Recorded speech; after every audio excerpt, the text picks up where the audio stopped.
And now Natasha Rudenko will present isolation of live and cultivable Borrelia from patients after extended antibiotic treatments. So another subversive presentation. Okay, thanks.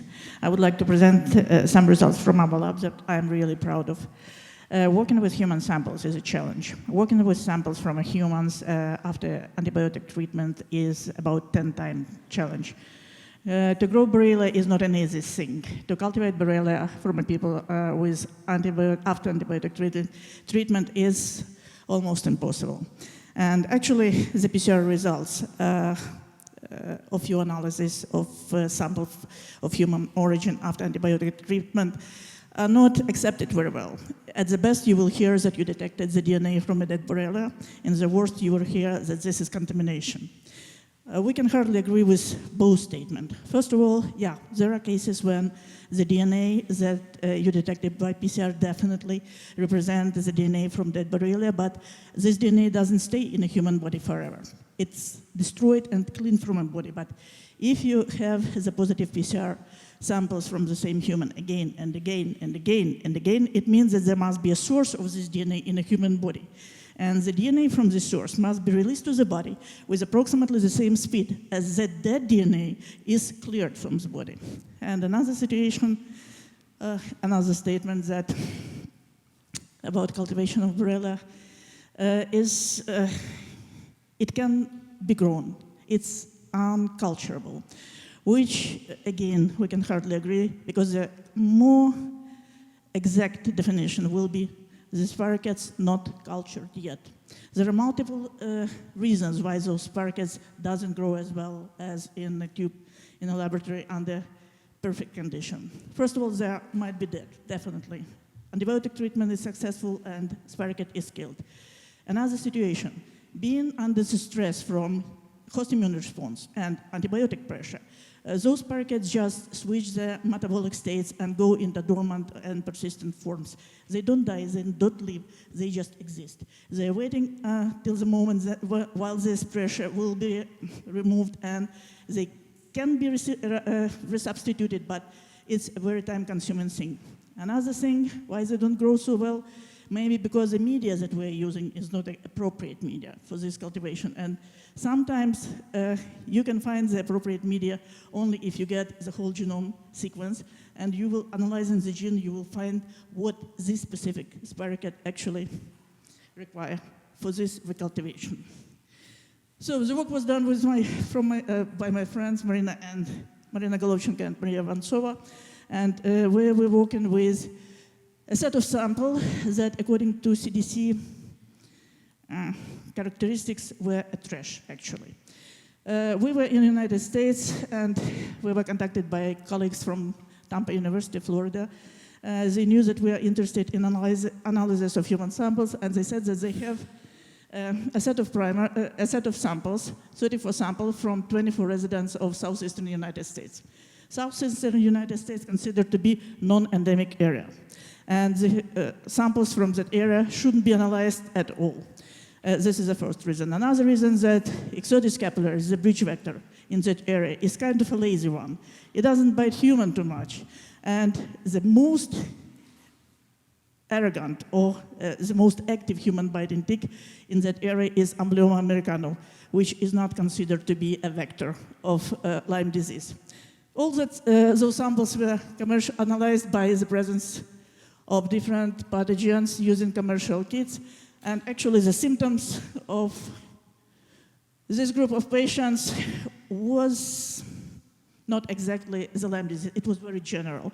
Fatigue, nausea, headache, muscle joint pains, and so on, so on, so on, so on. Only half of those patients recall the tick bite. But again, there was no information about the tick species that bit the patient. And the set of primers was rather not exactly the best ones. There were samples from patients who provided serum and plasma, only serum or only plasma. And the set of primers represent 3 samples from North Carolina, 11 from Georgia, and 10 from Florida. So when we got those samples, another thing important, the majority of those people underwent antibiotic treatment. The shortest course was 10 days, the longest one was 9 months. So we analyzed those samples by PCR on the presence of BBSL, and part of them were BBSL positive, some of them were not. At that time, we were introduced to another media by our Slovenian colleagues. Normally, we've been working with BSK2, but at that time, we started to work with MKP media, which is home media, and the main difference between BSK2 and MKP is the amount of rabies serum in the sample. We actually started 2 identical sets of samples.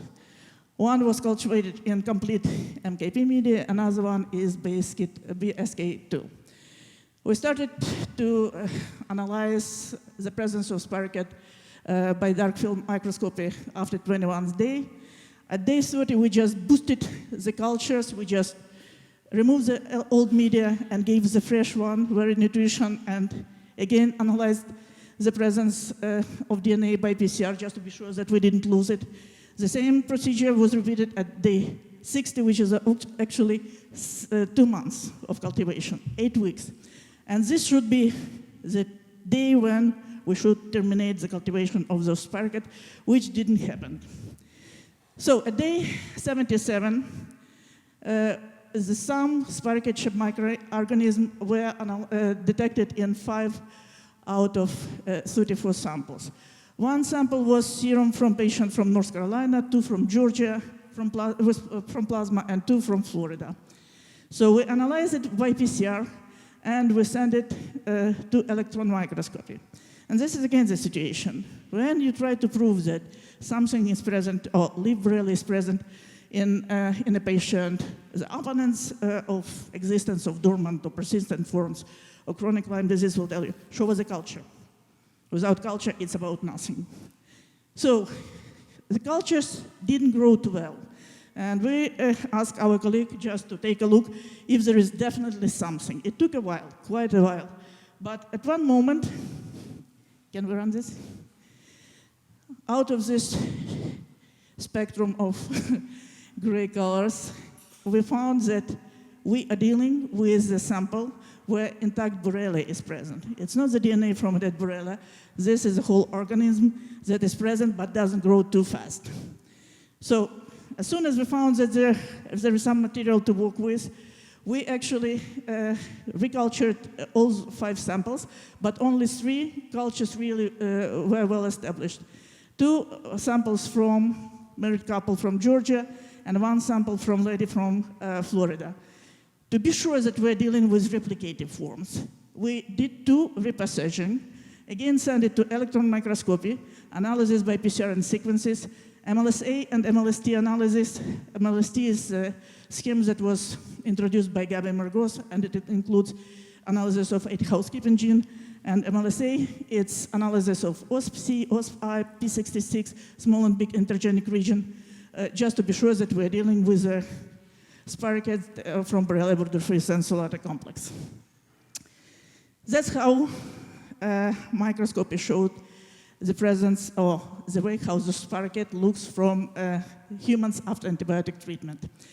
The lady from Florida underwent 40 days antibiotic course, 10 microgram of doxycycline per day, and as soon as her treatment was stopped, the relapse came maybe 1 month later. The couple from Florida, I don't know how they survived it, but they were taking the same dosage for 9 months, no stop. Months after they dropped the antibiotic treatment, the relapse of disease came. And unhappy, excuse me, that's quite too fast. So, we've been noticing the very strange structures, the loops, the squirrels, the knots, and it didn't seem that this spirochete really substituted very fast. This is a formation of a bleb on a spirochete. This is a cyst formation, tomograph, and this is how we saw the cyst in the culture.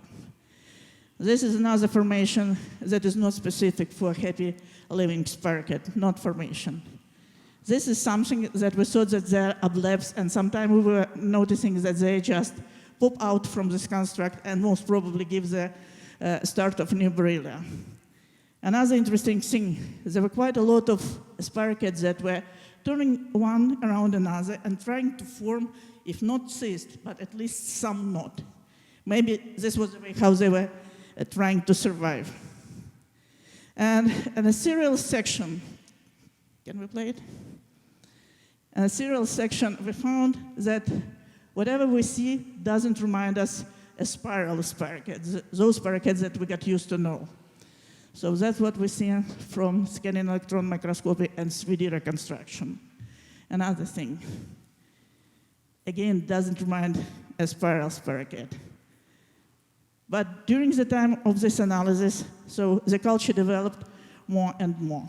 And the very last thing is that this is a deep freezing cutting, scanning electron microscopy, and computer 3D reconstruction that shows us that spirochetes that we cultured from a human after 9 months of antibiotic treatment really represent something a little bit different, and most probably that was a part of cyst around body formed by as a spirochete in a patient. It took us 3 passages to change the spirochetes that you've seen right here, all this type, to the way how we know those spirochetes. So this is, at the moment, it's sample MPC6 and the measurement. As you can see, after on the first passage, there was no way, there was no waves at all. There was no way to measure the number of waves. But the 3 passages actually made the spirochete look like classical, the way how we know them. And phylogenetic analysis using the MLST scheme showed that the married couple was infected with Borrelia burgdorferi stricta strains.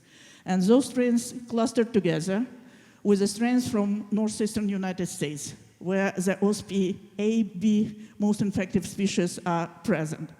The strain from a lady from Florida actually clustered together with Borrelia bisetiae. And this is analysis that was based on 4,785 nucleotides. At the moment, we almost completed the whole genome sequence of this strain, and surprisingly, we found that it's located closer to Borrelia carolinensis, which is genetically really close to Borrelia bisetiae. So this is just the information that we would like to present before we say goodbye. Thank you.